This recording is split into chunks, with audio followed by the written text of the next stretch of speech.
In this video, I'm going to share with you one of my clients' success stories, Nick Zouras. He's the head of Pro Point Catching, and how he was able to quit his 9 to 5 job and go full time doing remote catching training. We dive deep into where he was at before we started working together, where he's at now, and what his plans are for the future. He's a really good friend of mine, super hard worker, and he's earned everything that's coming his way. So I hope you guys enjoy this, and I'll catch you in the video. Peace.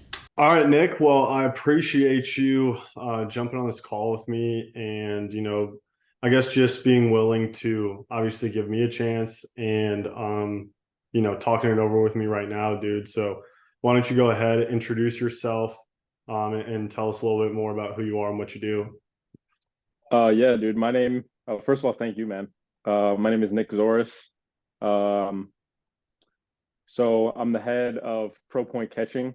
Pro Point Catching is a service that helps catchers all over the country. We started doing remote training. So that was kind of just like figuring things out, trying to figure out, what kids across the country needed help with. And then starting to, build out programs and build out ways to help kids that way. And then more recently, we kind of shifted gears into a throwing program because we've realized that, most kids want to decrease their pop time, which for those of you that don't know, pop time is like the easiest measurable when it comes to catchers. It's like the For sure. biggest number that colleges look for. It's probably like the biggest way to get attention for, getting recruited and getting seen and all that. So yeah, that's what I do. Always been a baseball guy, was a catcher in college, always loved the position, and got into coaching a bit once my playing career ended. Kind of bounced around doing different things. Out of college, I was managing a facility, working with catchers there. Moved out to Arizona about 2 years ago. Kind of got my foot in the door in the baseball world out here. Kind of started trying to find, where I belong in all this. And one thing led to another. Ended up meeting Nick. Saw what he was doing in the space. And this had always been a goal of mine. Like I remember back during COVID when I was back home in Illinois living with my parents, I had written down in my notebook, Pro Point Catching, and then bullet points of everything that I wanted this to be. So fast forward, ended up moving out to Arizona, like I said, 2 years ago. Got my foot in the door. And I'll save it for another time, but it's kind of a cool story in terms of how I met Nick. But saw what those guys were doing in terms of, remote training, and it was exactly what, my vision was, exactly what I had written down. So Nick and I became friends pretty quickly, and, started learning from him. He started helping me out with things, and, ultimately grew the social media to a point where I felt comfortable leaving my 9 to 5 job, which was a really cool step. I remember Nick was one of the first guys to congratulate me. I came home to like a nice handwritten note on my desk, just congratulating me for taking the leap and I guess like believing in myself. And we're still grinding, man. But yeah, that's really, I guess, my story in a nutshell. Dope. Dope. Well, I appreciate you sharing that with me. And I guess like we can go back to like the time that we met. Like I remember when I met you, you were almost like dumbfounded by like what we were doing because you were like, dude, this is exactly what I want to do. Like, how are you guys doing it? I guess like maybe start off with like what you're like where you were at in general, like with the remote when we first met. And then we'll go from there. Yeah. So when we first met, I had pretty much decided that it was time to, start trying to figure out the whole remote side of things. Like I didn't really know anything. I knew that it was going to be a growing market, and I knew that the demand was going to continue to increase. But at that point, I just figured like, hey, just start posting videos, start growing a name for myself, start growing a brand, start expanding my knowledge. But at that point in my life, dude, I was still, working a normal job, pretty miserable, just like every ex athlete is, or most of them. Yeah. Um, and just trying to find a way out, man. Like, I had seen a couple guys doing remote training, but I didn't know what it entailed. I didn't know, what kids wanted. Um, But yeah, I guess that's where I was at, dude. It was more just like post videos, try to get my name out there, try to get in-person clients if I could, try to really, get any revenue streams that I could so that I could quit my job and like go all in on this. But at that point, I was still working a normal job, just trying to figure it out. Yeah. Yeah. So you started obviously working the 9 to 5 job. Um, I don't think you really mentioned this, but you're like working with a travel team. You still are, obviously. But I mean, dude, I guess like from my perspective, it was kind of sick to see like how quickly you grew on social media. Like you went from like a brand new page to 10K followers in like a few months. Um, maybe talk a little bit about that, about like starting a brand new page, getting a ton of followers and like the whole progression there. Yeah. That was probably the most interesting and like, I guess in terms of like personal growth, because like, you know, anybody starting out on social media is going to go through similar thought processes. Like, am I qualified to do this? Do I even really know what I'm talking about? Like, Yeah. is anybody going to care what I have to say? Like, are these videos going to get any views? Are these going to make me any money? Um, but I kind of just made the commitment to myself, like, all right, I'm going to keep posting. It sucks. It's uncomfortable. I'm awkward in front of the camera.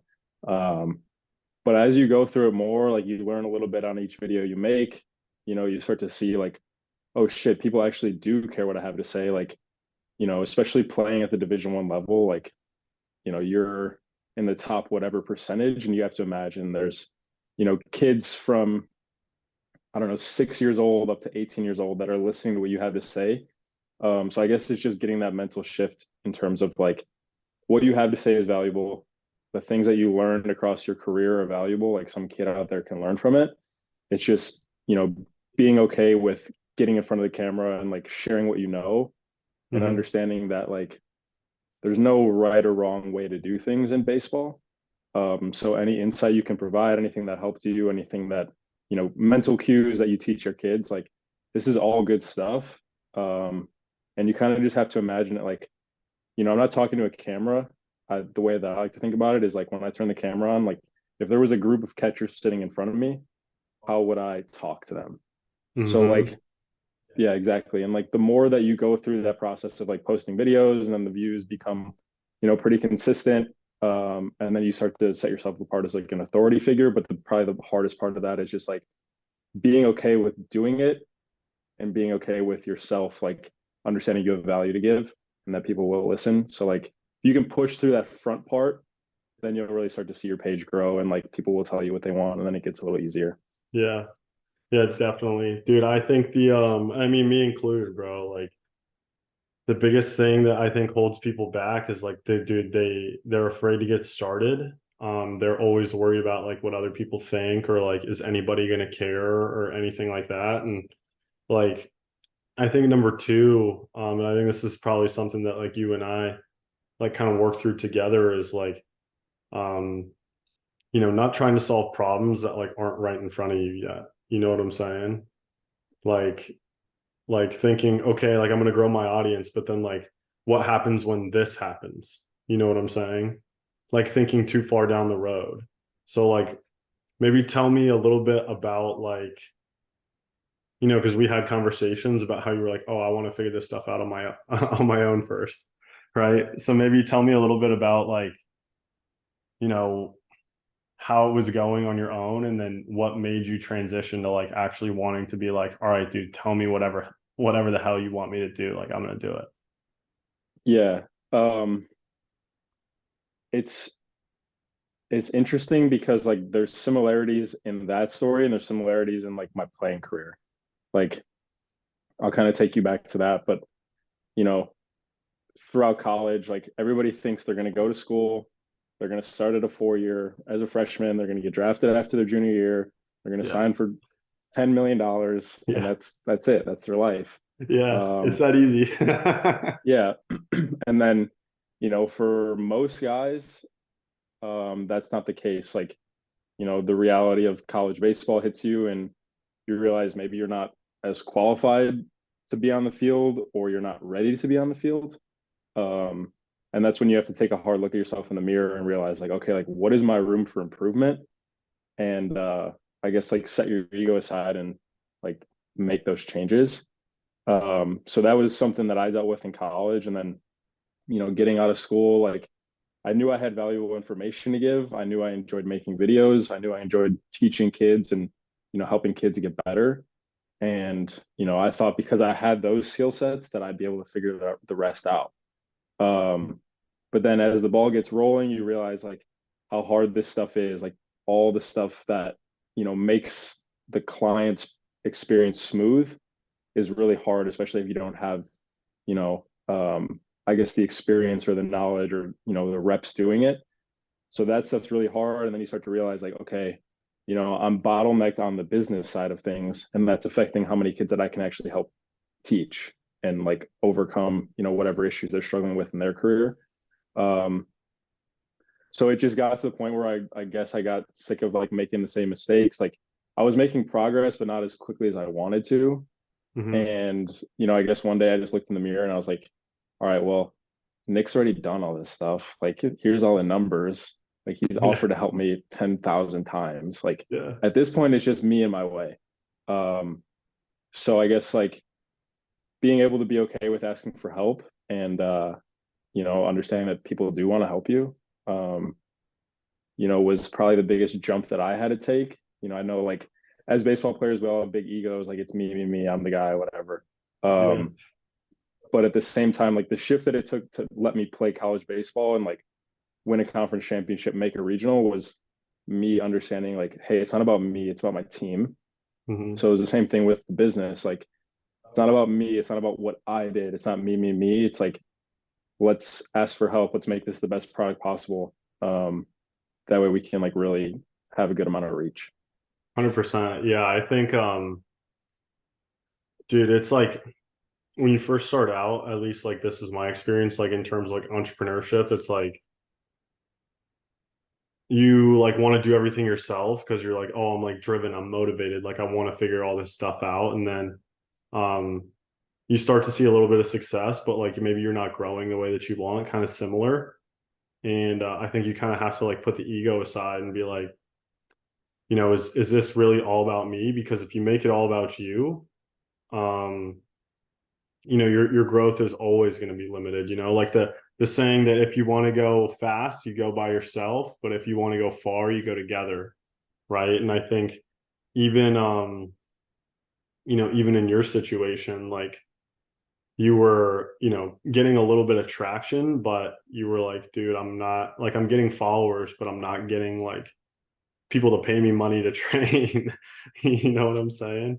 So maybe like talk a little bit more about like what do you think the biggest like impact that me coming in and helping you, like aside from like we can go into tactics in a little bit, right? But like what do you think the biggest impact that I had in terms of like coming in and like just like helping you? Yeah.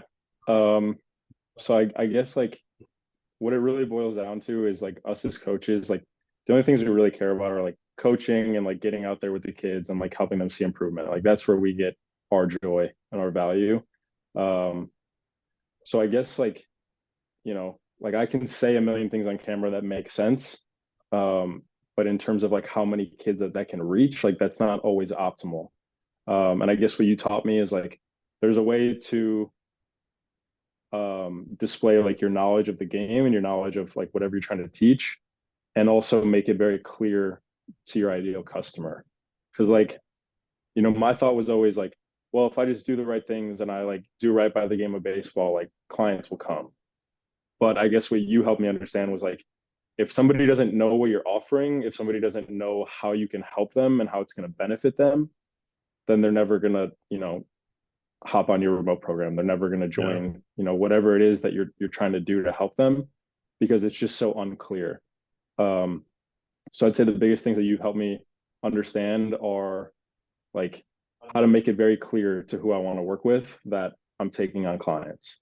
And then once those guys are interested, making sure the process for them to, apply, get on a phone call with me so I can get to know them, and then get into the program so they can see results. Like that was the biggest shift in terms of like making that all very clean. And then I could just focus on, like coaching these guys and making sure they get results. And then it gets really fun because like now I've got more guys on the program. They're seeing results. Like I can make cool videos and like highlight them, knowing Yeah, that all that other stuff's taken care of. 100%. 100%, right? Like it's just like you got to think about like what an athlete wants, right? Like does an athlete want like a coach specifically? Like maybe, but not really. Like you got to think a little bit deeper than that, right? Like they don't want a coach, they want to be better, right? They want a result. They want to get better at catching, throwing, hitting, pitching, running. You know what I'm saying? Like whatever it is. And so I think that's the biggest thing that like we, at least from my perspective, that's the biggest thing that we did for you is like, okay, what do these kids really want? And how do we convey to them like that we can actually help them? You know what I mean? Because I think that it kind of gets or it's easy for it to get jaded and to think like, oh yeah, like it's all about the money. You know what I'm saying? Because it's really not. You know what I'm saying? Like the money is going to come if you're doing the right things, if you're actually helping people, but you can't, as you've learned, you can't give your best effort if you're not making enough money to like do this full time and focus on it. You know what I'm saying? Because I feel like you definitely had some like limiting beliefs around like charging money and like making money from this. You know what I'm saying? Yeah, for sure. Like, and that goes with the whole thing. Like, even like we said about making videos, like, it's like, well, is anybody really going to pay me for what I know? Is anybody actually going to get better? And like, yeah, the whole remote side, like doing it over the computer is new, but I knew that, kids that I work with in person were getting a lot better. I knew that, I had a valuable skill set in terms of what I could teach. Um, so it's just about like making that available to kids. Like, limiting beliefs are something that um, I don't think we'll ever stop working on. Yeah. Um, but yeah, I mean, as you get all that stuff set up and like, it's just like making the videos, like you kind of just got to jump into it, like pitch someone on the phone, tell them what your prices are. And like, once you get one yes, you're like, okay, wait, maybe this will work. Um, Yeah. and then once you get two yeses, you're like, okay, maybe I can like actually build a business out of this. Um, and that confidence kind of starts to like compound. Like now, we're here doing this every single day. Like this is just kind of the reality. It's just about taking that first step and realizing like, you know, anything that's holding me back is probably just preconditioned thoughts. Like it's not real. Plenty Yeah. of people are making money online. Plenty of people are making a lot of money online and impacting a lot of people. So it's just understanding like, why can't I be one of those guys? And there's really no good reason as to why not. Yeah. Yeah. I think the biggest thing that holds people back from, and this isn't even just like remote training, right? Like just like chasing their dreams is, they think that they can't do it. Like, oh, like what makes me so special? You know what I'm saying? But when you look on the internet, you see a ton of people just making money online, like either doing remote training or, selling a course or, whatever, like doing drop shipping. Like there's a million ways to make money online. And dude, I think it's all about taking action. You know what I'm saying? And I'll applaud you for that because like, dude, from the first day that I met you, I knew that you were gonna like go all in on it and like actually do stuff because I can't even tell you how many people hit me up and they're like, yo, I want to do remote. I'm like, okay, well, this is what you need to do, right? Like I give them exactly what they need to do for free. Um, and nobody fucking does it. You know what I mean? So it's like, Yeah. what do you think is like a good way for people to, I guess, like overcome that? Or like why do you think that people like don't do it? Because it's possible, right? And I'm not some super genius and neither are you. No offense. But like why do you think other people like don't do it? Yeah. And like you said, like taking action and like I guess doing the right things on a daily basis that are going to get you there is probably the most important. Like I know for me, um, like, and I think most ex athletes are this way. Like, you get to live this cool lifestyle, you get to play the game you love, you get to be around the people you love every single day, and then stepping into the corporate world with a bunch of I guess we'll just call them NARPs. Yeah, You NPCs. know, like, yeah, just people that like just don't get it. Um, Yeah, Sounded so horrible to me. Like, I'd be driving into work every single day, and I'm like, dude, am I really gonna do this for my entire life? Like, I always wanted something more for my life. That's why I took a risk and moved out to Arizona. Like, I knew that that lifestyle wasn't for me.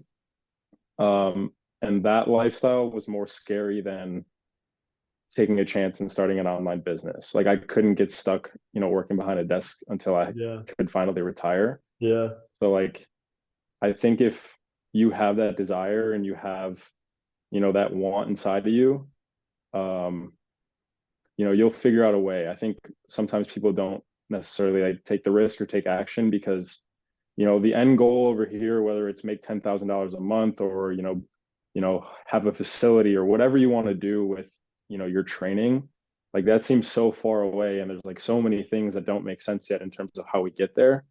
And like that can be very daunting. And I think, I definitely had fears and like that could have held me back. But like I said, like the fear of staying in a normal job was way bigger than that.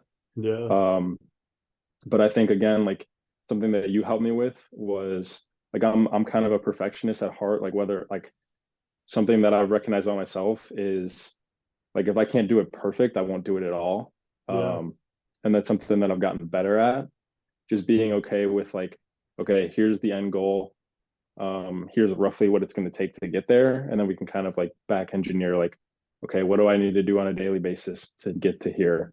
Um, and just breaking things down that way and just being okay with like putting in the work every single day and like trying to give your best product and understanding that if I do the right things, like chances are, I believe in myself, so chances are it's going to work. I just got to hmm be okay with like just focusing on the day. Like, what can I do best today? Um, and like any obstacles that come up, I'll deal with them as they come, but I can't really worry about them and let them like debilitate me. yeah. 100%, dude. I think that speaking like a belief that like you're a perfectionist, speaking that over yourself, no matter who you are, is like the worst thing that you could possibly do.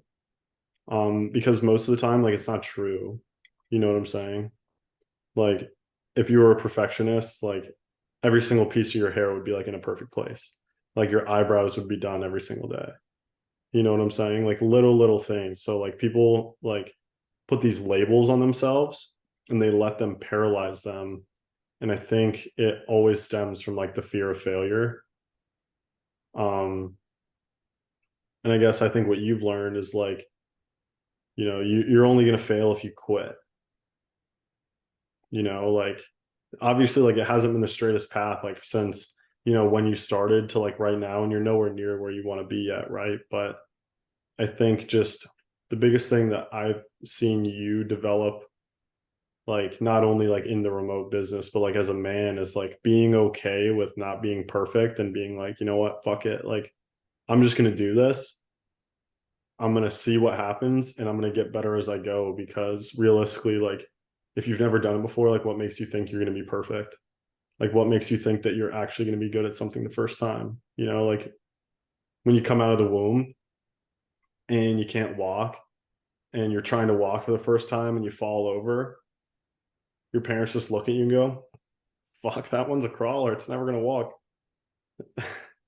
Right. You know what I mean? So, um, I mean, dude, I, I've been very impressed at like, how all in you've been and like been willing to listen to what I have to say.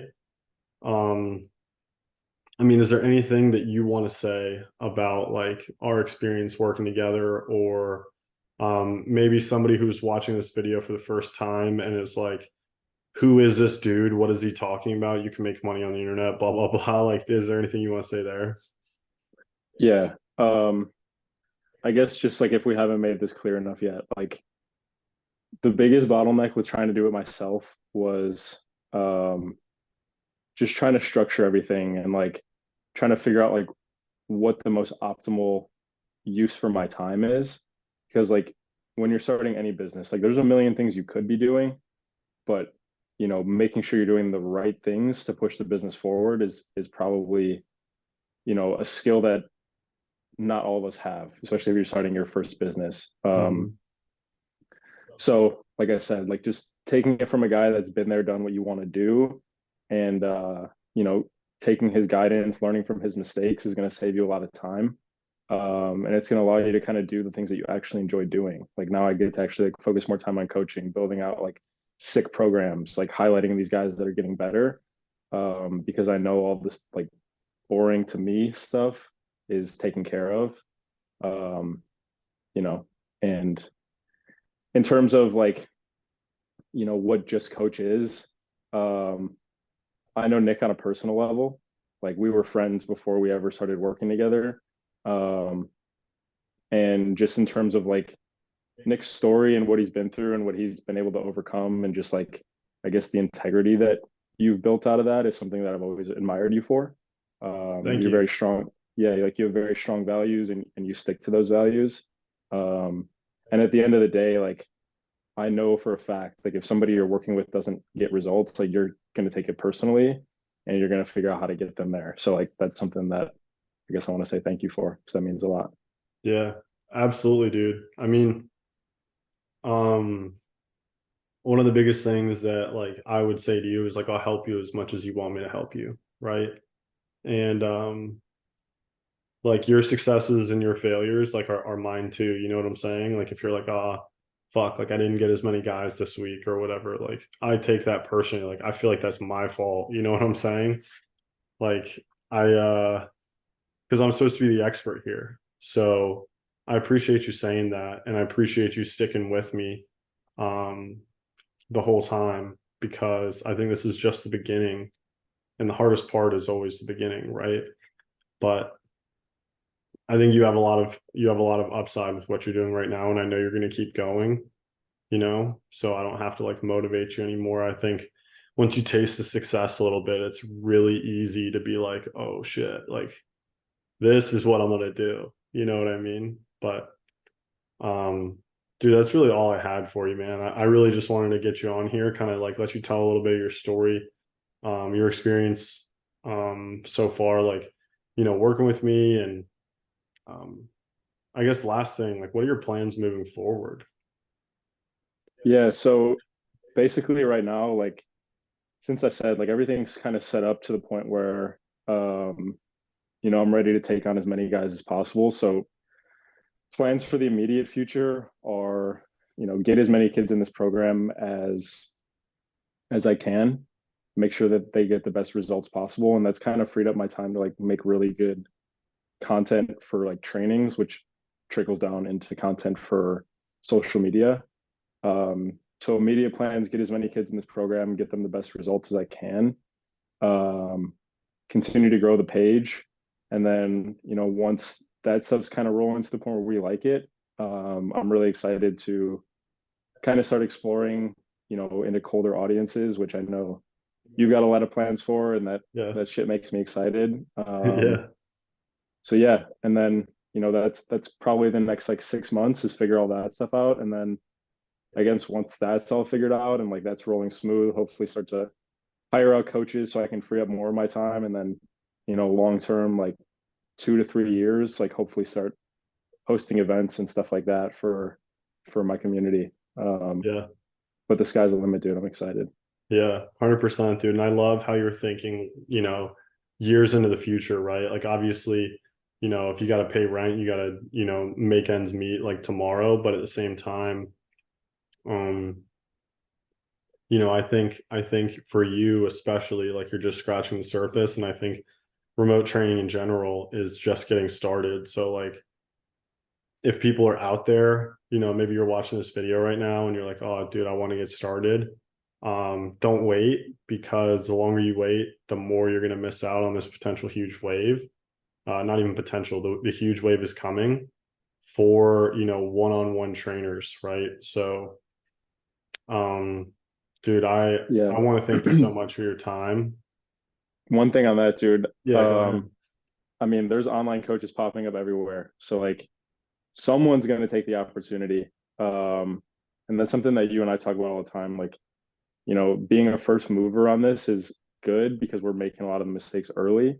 But somebody's going to take the opportunity. So like it might as well be me. Exactly. Yeah, why not me instead of how could that be me? Absolutely. Why not you? If it's already all there, you already got all the tools. You just got to build the house. But anything else, bro? That's it, dude. Well, dude, I really appreciate you jumping on here. I think you are just scratching the surface. This is just the tip of the iceberg, and I'm excited to see, where your business goes, bro. Because I think, I mean, as well as I do that it's gonna blow up. So Let's get it. I'm excited.